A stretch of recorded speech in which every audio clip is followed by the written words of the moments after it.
After our first of 2 oval courses in 2019, we return to the road.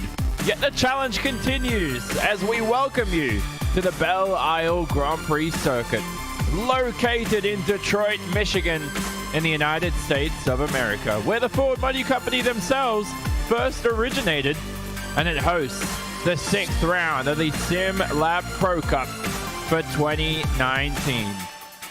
All coverage today is on your beloved RaceSpotTV around the 3.7 kilometer, 2.3 mile layout of Belle Isle. It's a clockwise circuit. 14 turns out there for the drivers on the narrow streets of Detroit. 5 of those to the left, the other 9 to the right. Only an 18-lap event here today, but it could be a race of attrition due to the close proximity of both the grassy runoff and, of course, those walls we discussed earlier. The elevation changes only minimal here, and top speeds very low. Only 215 kilometers an hour at the highest as the drivers travel through the end of that turn 3 straight through Central Avenue for the first time. Good afternoon, everybody. Jonathan Simon on hand in the commentary booth alongside Randolph Cheneth yet again here for round 6. Randy, we talked about the close proximity of the walls here at this track, but most of all, the challenge for what is not the biggest field out there we've had this season qualify for this event, but it should be quite tight between all these bunch. Yeah, you're right. I mean, it's a very, I mean, it's great, I think, about this series in general. The races themselves are relatively short and sweet, and a track like this, you know, it being a street circuit, is going to offer some really unique challenges that we don't typically see that often on the iRacing service. Of course, this is really, outside of Montreal, the only street circuit we have, and Montreal has a little bit more room to give in a lot of places compared to a place like this, where you basically have the walls off your left or front wheel pretty much the entire lap. So let's take a look at your grid for today's event. Qualifying is just about wrapped up, but nobody's out there on the racetrack. So, oh, we can't even show it because we still have, we're still not even finished the qualifying session, but all this particular is actually still out there on the racetrack. I believe his qualifying session's over though, Randy. He's completed all 4 laps, but hey, why not get a few more practice laps in for yourself? Yeah, exactly. Especially when you're dealing with a tight track like this. I think getting yourself sort of situated and out there and running is going to be a really good idea as he works down through turn number 4, underneath the Firestone Bridge and in towards turn 5. It's going to be a fantastic show. And actually, I think this is my first time broadcasting this still relatively new street circuit we have on the service, Johnny. So it's going to be a really? Yeah, I think so. So it's going to be a fun and unique situation for me. Oh damn! I didn't. I've never. Normally, you're a guy who would have covered most of everything. We'll look at the race. We'll look at the grid right now as it switches over to the race session.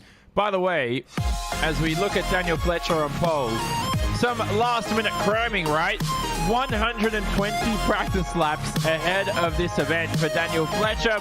He leads your field away with a 1 minute 23.610. Untouched there on pole position. Perfect practice makes perfect. Aldous Particulars behind, trying to get and cram in a couple more laps there at the end of the qualifying session. 6 tenths behind Daniel Fletcher. Burchtold only a couple tenths behind him on the second row alongside Harley Lewis, who is having a fun time around this track here pre-race. We cycle over to your next 4, includes John Morgan and Mark Cooper down there in 5th and 6th. Arnoldus was just not sure if he made a mistake in qualifying or if he had an incident, but we've certainly seen Martin Arnoldus at the top of the timing screens before. He will start from that 7th position alongside Steve Kube on the 4th row. Rest of the grid on screen includes Kari, Pekka, Bieltavari, Scott Kirshner, and Anthony Rice will head the back end of the order.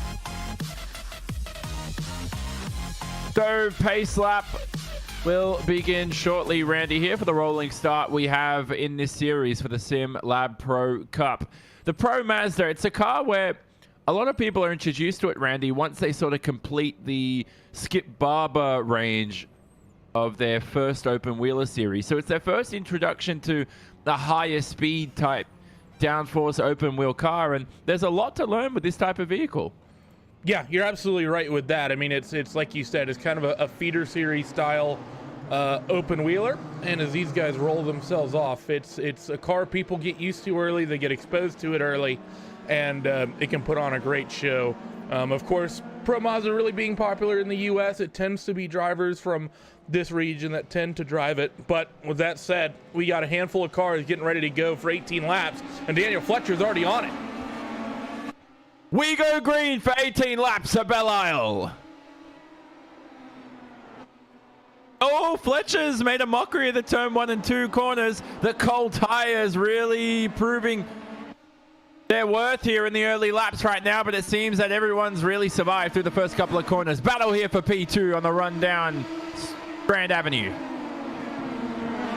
And a good clean start here by pretty much everyone. We don't have anyone really pushing it side by side as we run through turn 3 in towards turn 4 and now 5 underneath that Firestone Bridge. This next couple corners really sets you up for the back straightaway here down Strand Drive. This right-hander, you kind of go uphill and then it drops you off onto Strand Drive on the run towards turn 7, which is a very awkward sector coming up. A long right-hander followed by a couple tight lefts and then a very long left-hander.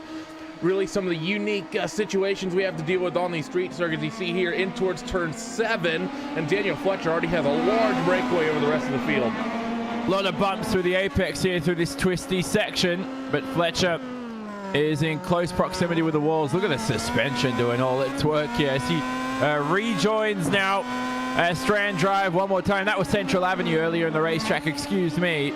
But now as he passes through the right-handers here on towards Sunset Drive, and then that is a lap of Belle Isle. Daniel Fletcher, he's untouched in the lead. A gap as he crosses the line here. It should be over a second. We'll have a look. Particulars, yes, it's 1.5 seconds. And Aldous Particulars broken free from Fabio Berchtold, but it's nice to see, Randy, the tires now starting to grip a little bit more. That first lap is now out of the way, and these drivers should find it easier for the next 17. Yeah, you're right. That first opening lap, tires are going to be cold, going to be a little bit difficult to keep them up to temp, and that's why we might be seeing some of those gaps the way that we are. We did have an incident with the 64 of Anthony Rice. We'll try to get a replay of that shortly, but other than that, we still have all cars running and relatively quickly getting themselves strung out. Yeah, very odd incident for Anthony Rice we're hearing, so definitely something to look at later. But that leaves it to 7 drivers because Kirshner, Kube, Viotavari not taking the start here. DNSs to their name. Fletcher through the middle section. We're watching the number 7 of Berchtold enter this middle part of the lap here, the tight and twisty section, and he's starting to reel in Particulars just by a touch this lap, but I think maybe Particulars just had a moment himself. But the race will have no pit stop. It could be a little bit more progressive, but looking at Anthony Rice's incident in that number 64, well, you never know what might happen here. You put 1 foot wrong at a street circuit, you're into the wall. Yeah, you're absolutely right. You have to be so clean, so perfect around this place, and especially here through turn 1, fast right, left-hand chicane, more or less. There's a couple of awkward bumps here from second place. As we talk about it, Oldest spins out of second, manages to keep it off the wall, but my, oh my, Oldest. Huge moment for that 666 car. And it looks like Harley Lewis has jumped ahead of Berchtold for P2 during this incident, but let's have a look at it on the replay, and he's just lost it there on the exit of turn 2. I think he's kept it out of the wall. Yes, he has, Randy. And there's Harley Lewis screaming around the outside there, and he was able to claim that position. We're back to live pictures, but again, the cold tires, Randy, coming into play. Yeah, they definitely are, and Martin doing everything he can now to keep that car out in front of him. Honest, Martin Arnoldus getting sort of a fortunate break there, but I still say it's probably Oldest who's the most fortunate there to not end up getting that car into the wall, because that is a point of the racetrack that you will typically see drivers make mistakes. The sort of through turn 2 as you exit the corner, the track kind of falls away from you to the point that a couple years ago we saw the pace car driver in the IndyCar race actually spin out of turn 2 and hit the wall. So it's a tricky part of the racetrack, and it just bit Oldest. Certainly did. The thing I find as well is that, you know, some drivers like to carry a lot of rake, Randy, and that helps traction, but if you don't get the rear suspension dialed in, you could have moments like that where the car just has no mechanical grip on the rear end and you just end up having a spin. I could be overthinking it, could be tires, but there's certainly a lot of bumps there through the first couple of corners. Whoa! And I think he clipped the bumps as well. So I was just talking about it. There's a lot of bumps there on the exit of turn 2. And so tires, despite them being up to temperature now, you're just going to easily lose it. Talk us through this. Well, watch the incident here. You see him through turn 2. He's sort of offline, and then he tries to kind of straight shoot the bumps at the track out point and just gets it wrong. We'll get another look at this with another onboard camera and just look at his hands as he goes through turn 2. You're still working down the front straightaway here. You're going to cross start finish in towards turn 1, and this is where I think he's a little bit wide there at the turn in point, and he just doesn't clip the bumps in the way you typically want to, and that just throws him off into the left hand side, and that's pretty much going to end his day. So a couple drivers going to be able to pick some spots up. The fight for second and third is going to become the closest we have at about a second out there on the racetrack, and then you're talking about 3 to 4 seconds until you get to the likes of John Morgan and Oldest Puchikelis in the background. Oldest all over that 177 dark green and black car. Puchikelis, though, has to make a poised move. Don't want to collect him into the wall here. They're going to go over the bumps on the exit of turn 1 and 2 on the run down Central Avenue. Puchikelis all over the rear end here of John Morgan. Oh, he's got to be careful. He's so much quicker. And that's where, you know, experience has to come in, Randy. You know, he got too close through turn 1 and 2. He probably should have backed off on the entry, but John Morgan yields the position nevertheless.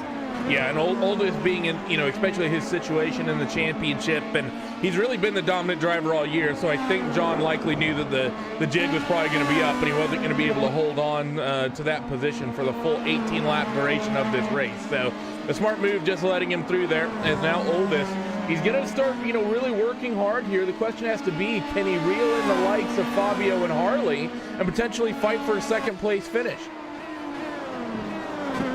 Let's see if he can do it. Oldest now.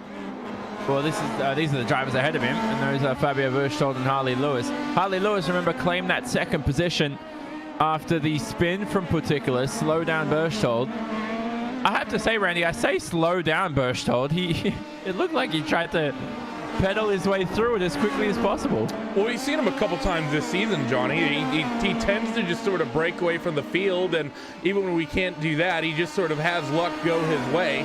And even then, when you see him make mistakes, he tends not to be very patient trying to get back through the traffic and get his position back. He tends to be one of those who pushes as hard as he can, trying to get back up towards the front of the field. So I don't think we're going to see Oldest do much slowing down as he goes through turn 2 nice and cleanly that time down Central Avenue on the run towards turn 3.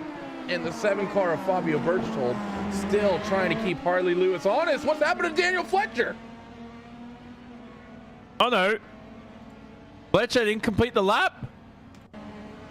That was odd. We didn't even see that happen in front of us, but there's something wrong with Fletcher's car. Is there a technical issue here? Oh, turn 2. Oh, he's in the wall. It was turn 2. It was exactly what we've been doing. We'll rewind the cameras just a little bit further, and it was just the same place we've seen incidents happen pretty much all day thus far. You see him getting ready to spit out onto the front straightaway here, and we'll ride on board with who was at the time the race leader. Down the front straightaway, cross start finish, and where does this go wrong? Because this looked like it started going wrong a little bit earlier in the corner. And yeah, he caught the bump right in the center of turn 2, right at the apex. And that's a heartbreaker for the driver of the 11 car, Daniel Fletcher.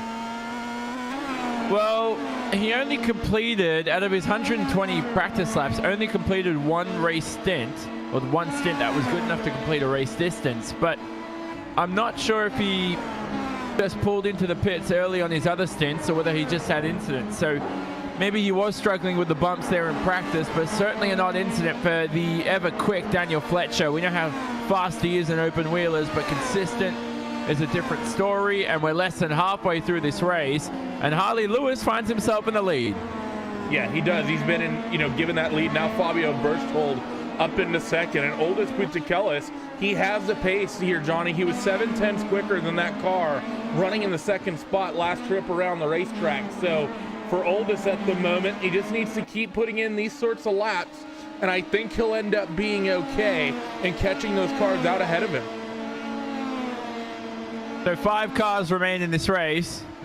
and they're all separated by less than 10 seconds. So it's anybody's game here on in. There's that number 7 up ahead there of Aldous, Fabio Berchtold, excuse me. Aldous Particulars, is he reeling in this bunch? His last lap at 24.8. The leaders 25.8 and 25.4 respectively for Lewis and Berchtold. Three-way fight for the lead coming up. Yeah, this is going to be fantastic, I think, to watch here. This 666 car just slowly reels in Fabio. And of course, we've already seen this 666 car make a mistake, and I don't think he was going full push when that happened. Now he's going to be in a position where he's essentially gifted an opportunity to fight for this race victory. I think he's going to push really hard. Last lap, he's a little bit loose to turn 1. Last lap quicker than the one previous, so he's definitely pushing relatively hard. Let's take a look at the lap gaps here. He was a second and a half nearly quicker than Fabio that trip around Belle Isle. Someone's going to tell him there's like 10 laps to go in this race. Don't push too hard. You're going to get it done soon.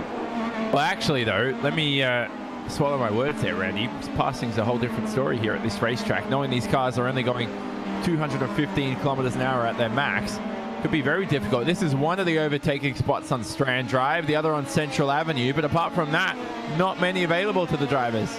Yeah, only a couple passing opportunities, and of course it's very, very tight conditions, and that's both a good thing and a bad thing. That means it's going to have to be relatively narrow, so if you're a driver that's not comfortable running in tight conditions, well, you better get real comfortable to it real quick if you have any hope of picking up a spot. And that's also a good thing, because if you are comfortable running in tight conditions, you can force people into those tight situations and potentially force them into a mistake. The 4th car you see in line, by the way, is the 11 of Daniel Fletcher. He's back out on track and circulating, but he is a lap down. So even though he's in this shot, he's not part of this fight. We saw Berchtold there lock up, some white smoke kicking up in the air as he re-entered Strand Drive. Here they are through Sunset Drive. Through the first couple of corners, there's the bump of death on the exit of turn 2. They avoid that. Well, they don't avoid that. They take the challenge on, and they head towards the end here at Central Avenue for turn 3 for yet another lap. Particulars closing in on the leaders so far. I like this performance, though, from Harley Lewis. You have to say, Randy, he's been poised through these first couple of first few laps here, and he's really proven his worth. I've seen a better Harley Lewis in the past, but today might be the best I've ever seen him if he can get this done. I think you're right. I don't think he definitely doesn't have the fastest car out here today, but he's just driving very carefully and, within the realms of, let's say, reasonability, I guess. Just, he's maintaining good pace, managing the gap behind, but we haven't seen him really push too hard or make anything really, tight or any mistakes that we've seen from a couple of the other drivers that you might typically argue are a bit quicker. So it's been well from that 4 car of Daniel Fletcher, and that might be all it takes, as Oldest has managed to scratch second away from Fabio. And that was a brilliant move by Particulars. We're seeing it right now on screen. And watch this on board, Randy. He just makes the pass through this middle section, catches Berchtold unaware. Yeah, and that is a part of the racetrack. You can make some cheeky passes at that sort of an awkward long left-hander. We'll take a look at it from the TV cam as well instead of just the onboard, and see it through this right-hander. He's setting it up. Not a great run for Fabio coming through that right-hander through the first left. Oldest tucked right nicely underneath the rear wing, and then it's just a confident dive up the inside, and Oldest takes that second spot away. So a good run thus far from the 666. Now can he reel in that 4 car? I think he'll definitely get there, Johnny, but I don't think the position for the lead will be given to him the way the spot for second was. Yeah, that was just a move out of the way by Berchtold. I would have loved to see a scrap there.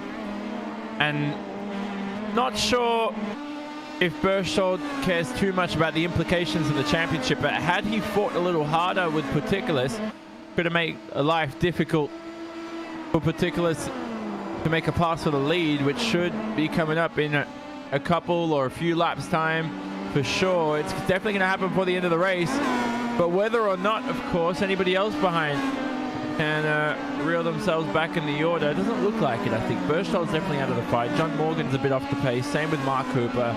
Looks like it's between Aldous and Particulars right now. No, sorry, between Lewis and Particulars. Yeah, I think you're right. I mean, with only 11 cars, well, 8 cars really on the grid, I think it's unlikely we're going to see any fight from anyone else, because You have John Morgan, who's 9 seconds down the road, and then it's Mark Cooper, who's 12 seconds down the road. Both of them is sort of on their own little island. So this is really the only scrap we have to keep an eye on is this 666 car slowly reeling in the fourth. Oldest a big wiggle out of turn 2. He's already had a mishap there, and I don't think that initial mishap scared him whatsoever. You remember the, by the way, you know I'm an F1 nut, but oh, you don't say. I had no idea. The 2012 German Grand Prix from the Hockenheim. Do you remember that race? That was the famous Fernando is faster than you race, right? No, that was 2010. All right. So I think Lewis Hamilton was like a lap behind, had a puncture on the first lap or something. And then this reminds me of how Alonso and Vettel were in the top 2 and Fletcher behind. Lewis Hamilton's just trying to unlap himself, and Vettel was getting incredibly mad at him as usual. And so it just replicates this battle so much right now as Fletcher tries to make his way back up the order. Yeah, I mean, it's sort of, we've seen that a handful of times where a car who has had pace, had some sort of unfortunate mishap, go a lap down and come out around race leaders. I mean, that's happened in most forms of racing, I think, at least once. As there is some lap traffic getting here in the mix. The 64 of Anthony Rice now splits your 2 leading cars. He was kind to Harley Lewis and let him through, and he's going to do the same for these quicker cars down the front straightaway as well. So Oldest and Daniel Fletcher, who, like we said, third in line, but not third position at the moment, is a lap down. Both able to squeak away there. Let's take a look at the lap gaps, though, the last couple of laps, because it seems to me that Harley Lewis has done well to kind of manage that pace just a little bit. Oldest is still lapping quicker by a pretty significant amount, but Harley's doing well to even that pace out as much as he could. But that said, still better part of 2.5 seconds cleared in the last 3 laps. A lot of green, but he's not in the first position yet. Oldest Particulars here through the first sector. He travels and traverses through the streets of Belle Isle. As we know, the home or the origins of the Ford Motor Company were here, Randy, in Detroit itself. Not too far off Belle Isle. Well, in Belle Isle. Well, take that back. Belle Isle is in Detroit. So, yeah, I mean, you can see the sort of the skyline through some of the shots. We are right. Detroit, of course, pretty much the automotive epicenter of the United States for a handful of years. Those years have unfortunately passed, and the city dealing with its economic downswings. But the event still going on, very much pushed by the likes of Roger Penske. He's really, pretty much the one that gets credit for bringing the race to this island. So I think we can thank him for having this a street circuit on the iRacing service. So shout outs to Roger for that one. As Oldest, the gap now just about pretty much bang on a second. 1.004 that time when they crossed the line, and Oldest is still drifting it through turn 2. He doesn't look confident in that car because he's been having all these tail happy moments. At least 3 in the past lap I counted at a minimum. So Particulars just in that Pro Mazda, not the most confident that he'd like to be, but at the same time he's still reeling in Lewis up ahead. So the battle for the lead not over, and who says you need quantity over quality? Because right now we've got a race in our hands here with just a few laps to go. This is the nerve-wracking moment, it's just whether or not he can keep it on the racetrack. This braking zone ahead here is a corner here on Sunset Drive that you can gain a lot of time, and look how deep Particulars sends it on the brakes. Yeah, you are right. I mean, and we know that he's quick through here. We saw him pick up the spot for a second right into this portion of the racetrack, and even though I think that was helped and facilitated just a little bit, and Fabio didn't really fight him the way that Harley's going to, that is a point of the racetrack that Oldest just seems quick and confident now through the last couple corners out there, through turn 12, then a quick little short shoot, then through turn 13, and on towards Sunset Drive before the right-hand kink at 14, but when they will begin lap number 14. So it'll be 5 laps to go this time. Gap should be down under a second, and indeed it is. 0.8 of a second, so only 0.2 for Oldest that time, and I think a little bit of the time loss was through turn 2. Car looked nice and planted on the run in towards turn 3 that time. He's certainly in the toe right now of Harley Lewis. On lap 14 of 18. Couldn't see a pass for the lead. Will we have to wait slightly longer? But Particulars is going to reel him in ever quicker now due to that draft. Yeah, you are right. The slipstream's going to start helping him just a little bit. And, talk about a heart-wrenching moment, Johnny. I know for all of us as kids probably growing up watching some form of motorsports, especially open-wheel motorsports, be it F1 with the likes of Monaco and the tight street circuits they have, even Adelaide going way back. If you liked IndyCar with the Gold Coast and, of course, Long Beach, or maybe you like touring car racing, what happened at Macau, being at the lead of the race in one of these sort of open wheelers on one of these tight street circuits is what so many of us dreamed of, as it was a big slide for Harley Lewis through that left-hander. Managed to hold on to it, though, but that means Oldis is tucked right underneath the rear wing, and Oldis has a little bit of a run. Lewis knew on the exit he had no chance. Went straight to a defensive line. And now he remains in the first position on lap 15 of 18. Fletcher behind with the front row seat. Someone in the crowd just needs to throw their popcorn into the cockpit or something, because this is a thrilling battle up ahead. Now, who will survive over the bump? That's the next question, because they're going at quite an uncanny speed to what they're used to. Lewis has an awesome run out of turn 2, something we've seen all race. Yeah, he does indeed. And the problem for Oldis is that you talk about the slipstream, Johnny. You mentioned it a couple times. There's not really, the straightaways are just short enough that you're only going to be feeling that draft towards the end of the straightaway. And just about the time you start sucking up is when you have to start braking. So you don't have quite a long enough run to rely entirely on the slipstream. You have to do a lot of that, in order to get a lot of that run off the corner, you have to do it all by yourself, and being able to get that throttle picked up coming out and through the corner. Oldis, though, going to look on the outside here in towards the right-hander, and I don't think the move's going to be done there. But can he get it done at the same spot he took out Fabio Berchtold for second place? But he's not close enough this time round. So Lewis here just can't get nerve-wracking here on the exit. This is where Lewis suffered last time out on the exit, but no way through. So we've seen Harley Lewis now defend for a full lap, Randy. And if you can do it for one lap, you can do it for many. Yeah, well, I think you're definitely right about that. And I think Oldis might be in a situation where he's going to have to do it through that left-hander at turn 9, where we saw him pick up that spot on Fabio Berchtold. I think that's where it's going to have to happen, because everywhere else, Johnny, you can sort of afford, if you're the defending driver, to take a tight defensive line. Like right here at a turn 2 towards turn 3, the 4-car can always run down the middle of the racetrack and block that inside line. Through the run through turn 8 in towards turn 9, you're always going to be fanning out to the right-hand side of the racetrack, going right up against the outside wall to turn in for 9. And I think that's the only place Oldis is going to find an open door this entire lap. He's got to get the run out of here onto the straight, and that's where Putiklis has been struggling. These runs here onto the long straight, and he's still quick without that. But look at the draft he's going to have here on the run down Strand Drive. Pass for the lead coming up potentially as Lewis goes defensive up the inside. Putiklis around the outside, squeezed up against the wall, still alongside each other right now. And Putiklis has to yield the lead that he had for only 1 second of this 18-lap race.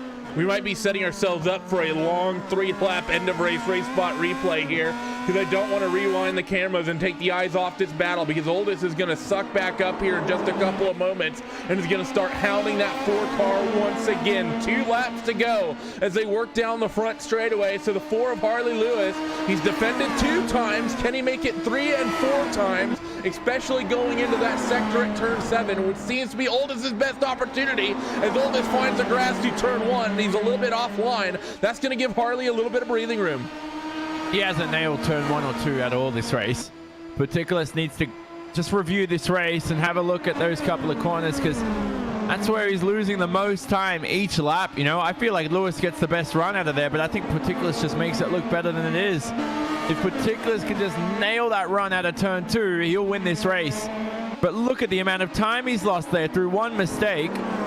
And I mean, we know his best overtaking spot is this braking zone coming up at turn 7, but that pink and black livery for Putiklis, well, he'll be disappointed if he ends the race in second, but it was a hell of a drive from Harley Lewis if he can get this done over the next couple of laps. And of course we have to keep our mind still somewhat on Fabio Berchtold. He's 7 seconds down the road, because it's going to be a tight situation for them to pick up this race win, whoever it's going to be. And Oldis is going to set himself up for a last lap pass, Johnny.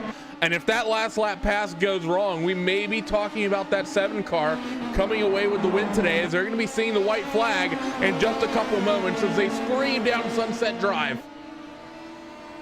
Penultimate lap ends. Final lap begins as the white flag waves. Particulous 1 second behind your leader, Harley Lewis. Through Central Avenue, one last time. Particulous nowhere near the toe. He's trying in desperation, Randy, to get into that toe of Harley Lewis, but he's going to have to nail this lap or he's got no chance. Turn 7 braking zone looks like slim pickings. It's going to have to be done in that final sector. Yeah, you're definitely right about that as he runs now through turn 5, up the short hill in towards turn 6. This is what spits you out onto the back straightaway. I don't think he gets the run that he needs. It's not a great one, and Harley Lewis is going to sit out there at about a second up the road here. So for Oldest, he needs to find 5 or 6 tenths through this next corner to be able to bring that gap down and in. Otherwise, if he gets through turn 11 and doesn't have that blue car out in front of him on the nose, it's pretty much job done for Harley Lewis. Only a few corners to go. Harley Lewis is looking to take a memorable race victory, a race victory that will never be forgotten in the SimLab Pro Cup in its inaugural season. Harley Lewis, with just a few corners to go, will take victory for round 6 of the SimLab Pro Cup for 2019. It's bellissimo from Belle for Harley Lewis. What a drive from him. He got it done all event right now with just a drive of the ages. Amazing. Yeah, that was very well handled there from Harley Lewis. Not only just because of his ability to stay out there and stay clean, Johnny, but just his ability to deal with that pressure he was dealing with from behind, from Oldest Particulous. You know, he held him off for a better part of 5 laps there, and that is not an easy thing to do, especially around the tight confines of a street circuit such as Belle Isle. Well, on the radio after the race, off air, Harley Lewis said he's shaking right now. That's how tough that race was, Randy. And I just have to say, man, what a victory from him. For Particulous, though, he is in P2 at the end of this event. And it's a position he started the race in. He should have had the lead had it not been for his spin. Oh, goodness. Particulous, I don't know if this is a race to forget or a good result, but it certainly could have been more. Yeah, I think you're definitely right, as there is a very interestingly stanced Pro Mazda on pit road we just had a shot of. But yeah, I don't think Oldest should be overly frustrated. I mean, there was a couple mistakes that, of course, were unfortunate, but we saw so many cars struggle with turn 2 here today. I don't think if you're Oldest, you need to keep, I think, your head held high here, knowing that you were able to take that spin off of turn 2 and have such an amazing recovery drive to get your way back to the front. Yeah. All these people... The results are up on screen. I'm not sure if all these people are in a minute silence or something for Fletcher's race, but nevertheless, we'll have a look at your final race results for the SimLab Pro Cup for 2019. Harley Lewis with victory here. The Canadian shaking after the race, of course, as well. He becomes successful in round 6 around Belle Isle for the Detroit Grand Prix. Oldest Particulous ends up in second in that 666 car. Could have been a lot more, though, for Oldest. He'll be having a review this race and find out where to improve from there on after. Results back on screen. Berchtold ended up in third. Berchtold's a driver that, had he had the pace, was certainly in there for the lead battle, but after he was overtaken by Particulous, was nowhere to be found. I'm not sure if he had damage or just gave up on the fight just to keep it clean in the end of the day, but he ends up on the podium nevertheless. Mark Cooper and John Morgan at the end of the day. Cooper found himself ahead of Morgan as Morgan had made a mistake in those closing stages and ended up in the 5th position. Fletcher, the other finisher, in 6th, 1 lap behind. He was the quickest guy here today, but at the end of the day, he ends up a lap behind. Anthony Rice, of course, as well, finished the race 3 laps behind in 7th. Arnoldus rejoined the racetrack after his accident, but ended up 6 laps behind. And we had some DNSs. Kube, Bieltavari, and Kirshner did not begin this event. Randy, what a race it was from Harley Lewis and Particulous, of course, as well. A good fight. next round out for the SimLab Pro Cup, we will head to... I have Belle listed twice here in just a week's time. I'm not sure if that is a typo in the calendar I've been given to me, although we head to this racetrack twice. Need to confirm it with someone. Very well may be doing it. I know that classically Belle Isle, especially on the IndyCar, is done as a double header, so they very well may be doing the exact same thing there. We'll look to get some confirmation on that, though, regardless. But yeah, it's been an absolutely, I think, fantastic sort of race here today. I wouldn't mind to see him buzz around Belle Isle once again, though. So in a week's time, we'll see what the drivers would like, because not a very well populated race today. So be interesting to see if they keep with that on June the 8th, heading back here in just a week's time. Yeah, exactly. So just needed to confirm that, of course, as well, because Mr. Simon over here manually types in all his information, which can lead to a hell of a lot of errors for sure. I'm seeing that on their schedule graphic as well. Yeah, exactly. So that just to confirm that we are going back to Belle Isle in just a week's time, of course, as well. So don't miss that action. Any other takeaways from this race before we conclude? I thought for at least a street course race, it was pretty clean, to be honest. It was, just a couple of drivers making typical mistakes. And we didn't see the sort of classic mistake you'll often get at these sort of street circuits of people kind of just pushing off and plowing the wall. It was just a couple tight portions of the racetrack that have a couple unfortunate bumps that bit a couple people. But besides that, it was pretty clean as far as the street track goes. So that is it for round 6 of the SimLab Pro Cup for 2019. As we said, round 7 will just be in a week's time on the 8th of June around Belle Isle. The Detroit Grand Prix will have another 18 laps of action in just a week's time. That will host round 7 of the SimLab Pro Cup for 2019. That will be on RaceSpotTV, of course, as well. Thanks to all you viewers joining us for today's broadcast, of course, as well. Jonathan Simon in the commentary booth alongside Randy Cheneth on production and comms as well. Thanks, of course, to our RaceSpot team on screen as well, because this has been a RaceSpot TV presentation as we say so long from Belle Isle.